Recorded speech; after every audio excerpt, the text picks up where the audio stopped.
Bonjour, bonsoir et bienvenue dans Keto Tout, c'est toujours Slammerwatch qui vous parle et aujourd'hui on va parler de quelqu'un, d'un type de personnage que j'ai pas l'habitude d'aborder sur la chaîne parce que oui, j'avais dit que je voulais ouvrir avec un peu plus de, de, de sujets en dehors du rap parce que c'est vrai que j'ai pu faire beaucoup de rap, j'ai limite un podcast complet du coup avec mon collègue Kingzy qui parle absolument que de rap. Donc si vous voulez jeter un petit coup d'œil, ça date un peu, hein, je vous cache pas, mais c'est mes premiers pas sur YouTube.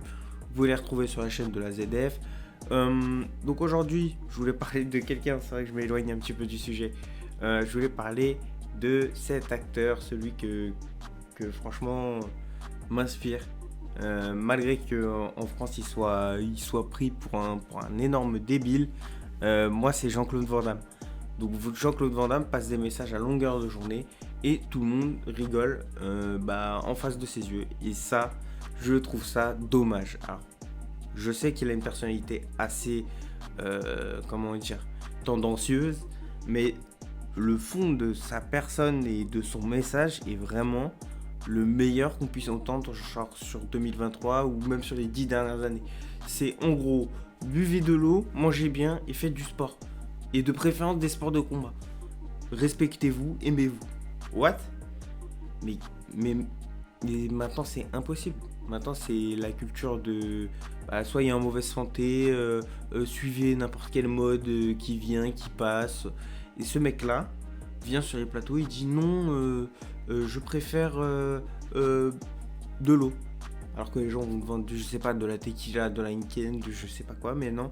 Lui va mettre vraiment en avant ce qu'il pense et va surtout aussi dire réellement euh, sur quoi il tilte. En tout cas, c'est vraiment ce qu'il pense. Et je sais pas si c'est quelque chose de mental ou c'est juste la personnalité qui fait le tout, mais euh, combien de fois on a l'impression de le voir comme un alien quand il passe à la télé, mais je pense que c'est dû à comment ils veulent le présenter, le personnage.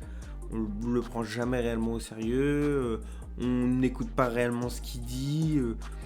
Moi, je pense qu'une sacrée interview avec ce type pourrait faire vraiment la différence, mais avec du respect. Parce que c'est quelqu'un qui mérite du respect. Pourquoi il mérite du respect? Parce que c'est quelqu'un qui est parti sans argent aux États-Unis et qui a quand même réussi à arriver à décrocher ses rêves et qui n'est pas tombé dans le discours d'actuel il faut se laisser aller, faut laisser aller à ses pulsions, faut être faible. Non, il a décidé de se la jouer vraiment différemment, d'être naturel, et c'est pour ça qu'il mérite un certain respect. Donc, si vous avez des petits classiques de ces films, j'aimerais bien me les refaire, donc notez-les dans les commentaires, un petit like, un petit... Même si vous n'avez pas aimé, vous pouvez mettre un dislike, les gars, il n'y a pas de souci. Et voilà, je pense que je pourrais aussi parler de Stallone, de Schwarzenegger, de plein de mecs, mais et même tout ce qui est muscu aussi, je m'intéresse beaucoup. Donc peut-être que si je trouve un petit moment pour parler de tout ça, je vous ferai un petit recensement de sur quoi j'ai tilté ces derniers temps.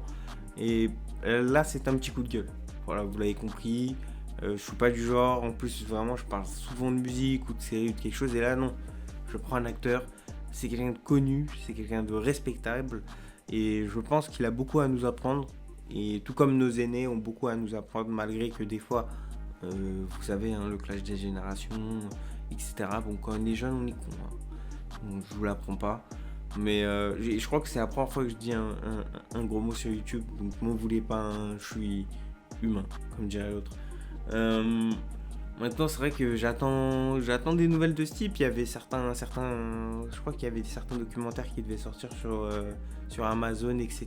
Mais ça n'a jamais vu le jour. Donc, j'espère que ça va revenir sur la table, quoi qu'il en soit, cette année ou les années prochaines, hein.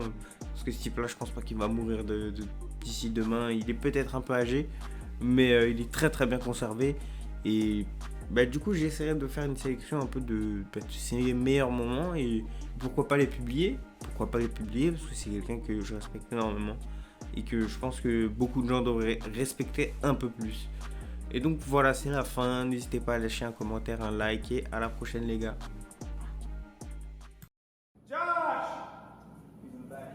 Where's the base?